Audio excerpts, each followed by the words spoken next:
Also, just want to go over some best practices for every budget. So first, you want, like I was saying before, you want to find a way that works best for you. Like I was saying, I have an Excel spreadsheet that I use on a month-to-month basis, and this really helps me with the calculations. I think it's super convenient, but again, not everybody has access to digital technology and the internet. So if you want to go the pen and paper route, that's totally okay. Use what's most convenient for you and use what's most easily accessible for you. Make sure you keep it in a place that you'll remember where it is at the beginning and end of each month when you need to review your budget and make any changes you need to. Next, you want to base your budget income on your take-home pay. So like I was saying before, knowing your net income is being in total control of your financial future.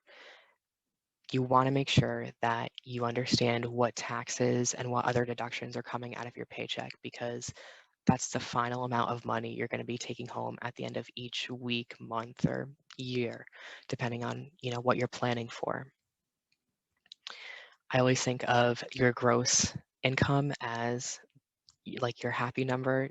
They're the one that you see first and you get a big smile on your face.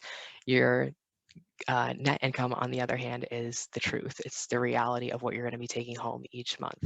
And that might be a hard reality for some of us, but that's what you really have to base your budget on. And that's what's going to help you plan for the future and plan for the present too.